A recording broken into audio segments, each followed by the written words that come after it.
Well, thank you very much for joining me on this morning at 9 a.m. Much appreciated. We've got a great story. I've presented AMEX a number of times at this conference. This is going to be kind of a mixed presentation as we look to advance the project further beyond just a drilling story, and we'll talk about that in a moment, and what we're doing and where we plan to go in the near future. This will be forward-looking, so please be mindful of that. Share price to date, as many people at this conference, has been disappointing to us as a management team and probably to shareholders as well. In this downturn that you're seeing over the past really couple of years, we have made a number of gold discoveries. We have drilled a ton of meters in the ground in Abitibi. We've made a number of base metal discoveries, and I think we've advanced the project significantly. I think that we have added real value during this period of decreasing share price, and hopefully that gets reflected if the markets turn around at some point soon. In terms of corporate structure, there's 103 million shares currently outstanding. Market cap around $120 million at the moment. We have raised quite a lot of capital for this project historically, and like I said, I think it's quite advanced. I think the structure is very clean for having raised so much money, and we're very cognizant of dilution and hope to continue that path forward.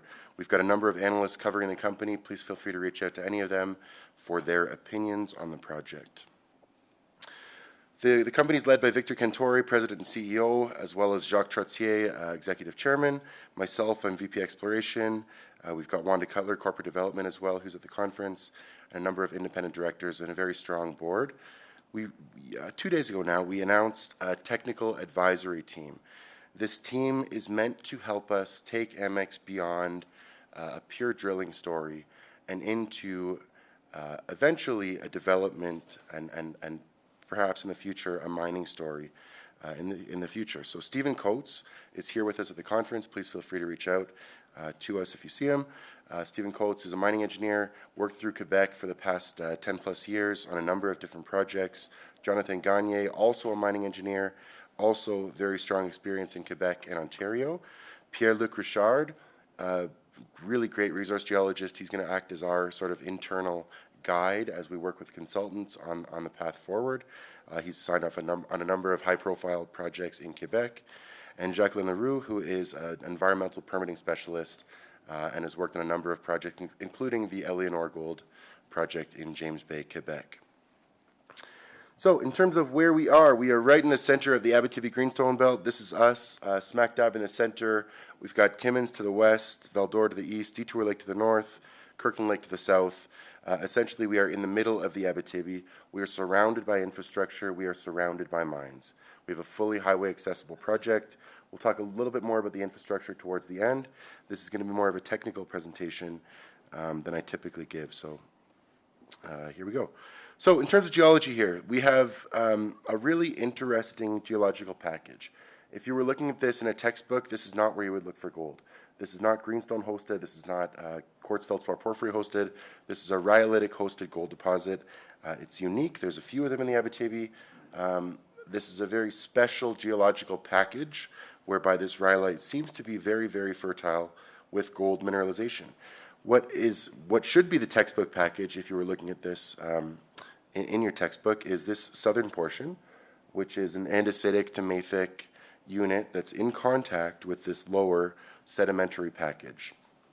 What should be great for base metals is this big, beautiful felsic caldera to the north.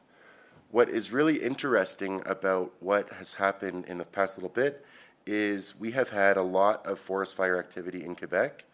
That forest fire activity directly affected our project. The silver or gold lining in this case to that is that there is going to be a lot more access on the project. There's currently a humongous logging effort underway to save some of those trees. So we'll look at that in a minute, but what I'm really excited about is the access to these new areas that we haven't really worked. The vast majority of discoveries on the project, actually all the discoveries on the project to date, are within 200-300 meters of our main access road. And I would say that's probably the same for 80-90% of all discoveries made in Canada. Road access begets discoveries. So we'll talk about what that looks like in a bit. But the other geological packages outside of where we have identified the gold to date are really exciting, and I'm really looking forward to getting into there and testing some of those new areas. This is a plan map of our project. This represents several 100,000 meters of drilling, beautiful high-grade gold, everything better than 10 grams per ton, or sorry, everything in pink represents better than 10 grams per ton mineralization. What I want to show you and simplify things for you is what will make it into an upcoming resource that we are working on. At the moment, it'll be Gratien, Grey Cat, Denise, high-grade zone, and the team zone. The rest of the project will be left as blue sky potential as we advance the project and continue exploration. But those are our main 5 discoveries that we hope to advance towards the deposit phase as we work towards this maiden resource. This is a longitudinal look at the exact same system. From gold starts essentially right at surface, just below a thin layer of overburden. We've drilled down to over 1.3 vertical kilometers, showing very, very strong continuity that we, very forward-looking, hope translates into a very continuous high-grade underground mine at some point in the future. So the Eastern Gold Zone is probably the biggest concentration of deposits and also drilling to date, or discoveries and drilling to date. What you're looking at here is a number of discoveries in very close proximity to each other. This is a 200-meter scale bar at the bottom. You have the Denise zone, high-grade zone, team zone, and a number of other secondary discoveries, all in very close proximity to one another. I think that in the future, this should make for shared infrastructure, lower operating costs as one would work to advance this into a mine. We've got our high-grade zone, which has really been probably the most exciting discovery we've had in the past several years. We've drilled spectacular holes here, right from surface down to 1.3 vertical kilometers, seeing very, very strong continuity of gold mineralization, as represented by these pink bodies here. It's a really interesting system. It's got short strike length, but exceptional vertical continuity, and very good grades represented by this image on the left. For example, we're seeing numbers like an ounce over 6 meters, 100 grams over 6 meters, almost an ounce over 8, an ounce over 6. And we've been delivering these high-grade numbers on a consistent basis for the past several years on this zone. And we do think that it will be the flagship producer at some point, very forward-looking, on the Perron Project in the future. We've got a parallel structure called Denise, just to the south of the high-grade zone. This one, we were drilling it originally as a bulk tonnage system. We're currently remodeling some of that work that we've done and looking at the potential for deep underground Denise as well, because there is very, very high-grade gold within this very broad package of gold mineralization. And speaking of broad mineralization, you're seeing numbers like 65 meters of 1.9, 58 of 1.8, 190 of 1. But within those, there are punctuated zones of higher grade gold that potentially we're going to be able to model, panel up, and incorporate into that future development look, which would include potentially an underground mine with the high grade zone and perhaps mining some of this Denise zone in an underground capacity as well. So we're working on the modeling for that, and we'll see what that looks like as we put all the numbers together. But we're quite excited about the prospects there. We have exceptional metallurgy at the Perron Project. We've recovered in 3 separate composite samples, better than 99% gold recovery. What really excites me, and excites many of the people we've spoken to at this conference, is the gravity recoveries are better than 75% on our worst composite sample. On our best composite sample, better than 90% recovery. Gravity is essentially exactly what they do in the Yukon Gold Rush. You crush your rock, put it on a shaker table, recover your gold, environmentally friendly, minimize your environmental impact, and also minimize your cost for extraction. So the reason that it's so high is that it is a very, very free gold, coarse gold, non-refractory gold system. As you can see in these images here, there's gold associated with sulfides, but gold is not entrapped within the sulfide mineralization, which will be very important as we push this towards a development company. One of the other zones that will make it into that we won't go into too much detail is the Gratien Gold Zone. As you can see, it's a relatively continuous, roughly kilometer-long system, wide open. We do intend to drill this a bit more prior to the resource estimate that we hope to put out soon. Grey Cat Gold Zone, another satellite zone that will make it into an upcoming resource estimate, roughly 200-300 meters strike length, the same vertical extent down dip, nice grades, good widths. I think it will be a meaningful additive to the overall body of mineralization. And we've got the team zone, something we've been working on. This will be the fifth body that will make it into an upcoming resource. This is what we're working on pretty aggressively right now, trying to drill it off ahead of our cutoff date. The team zone is a very large, very interesting mineralized system. It's within a different rock package than typically hosts gold in Perron. So you get a little bit of a different style of mineralization. You get a more stockwork mineralized system. You have a diffuse gold system within this overall body, but as you can see here, you're getting kind of shoots developing, and we need to do more drilling to verify this, but it looks like there's shoots of gold present within this overall mineralized system. So we will continue to advance and drill this. We're pretty aggressive on it right now, but for example, you can see we need to do some more drilling over here to test this shoot idea and then test these extensions going down to depth. So we're quite excited about the team zone and the prospects for advancement there.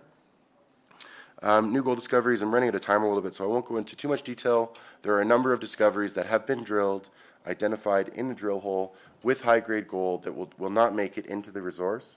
However, we do think there's real potential, and we will continue to advance and follow up upon these in the future. We also have a base metal component at Perron, which is really interesting. Very, very spatially close to the gold deposits within several hundred meters, this QF zone in particular. However, it's in a completely different geological environment, and it's on strike with a past-producing 10 million ton Normétal VMS mine that went from surface to 2.4 kilometers. So this area is a productive base metal area. It's not our major focus. I won't go into much detail, but we do have this QF zone as well as a number of additional base metal targets on the project that we will eventually advance as we move forward. Last year we did one of the first ever soil surveys, and actually geochemical surveys on the project. We did a bark sampling program, largely blanketing the project. It's a bit difficult to see on this screen here, but you can see that there's dots covering most of the project where it says gold bark there. Really, really interesting survey. It wasn't my favorite of the two that we did. We did an ionic leach survey, or you may know it as an MMI survey. You might have heard that one before. That is a soil sample survey. It happens in the B horizon, and it yielded some really, really interesting anomalies. So we are currently sending a field team up to expand the ionic leach survey. As you can maybe see on this map here, it is tough to see. There's big portions of the project that weren't covered in this survey last fall, as well as areas that we'd like to tighten up our focus on. So we're very intrigued with the results of this test, and we think it will potentially yield additional discoveries in the future, especially when you look at it in tandem with what I'm about to show you. I'm running out of time here, so we are significantly subjected to forest fires in Quebec. This image here, just note this portion, has all been essentially touched by the northern Quebec forest fires. The Quebec government is currently doing a humongous stripping program on the project, putting in a huge amount of roads that are all-season access on the project. Some examples of this is around our team zone and high-grade zone area. This portion is all stripped by the government, as is this portion here. And if you go on Google Maps or Google Earth, you will see this across the entirety of the Perron area. And all this darker imagery that you can see on the map here represents forest fire affected areas. I am out of time here, so quickly, infrastructure, power on site, roads on site, transformer station that feeds Hecla's Casa Berardi mine is within about 2 kilometers from our main gold discoveries. Our core shed in town is spectacular. We own a bunch of real estate in Normétal. We work out of a town that is a past-producing mining town. This is an old tailings area that has been fully reclaimed historically, and we're just outside of a larger town of Lassar, roughly 10,000 people, populace, has all the workforce and the industry requirements that we need to advance this to the next level. And very, very quickly to finish off, objectives for the next 8 months, fully funded, drilling to advance our resource, drilling to advance the project in terms of exploration, continued geochemistry, as I mentioned.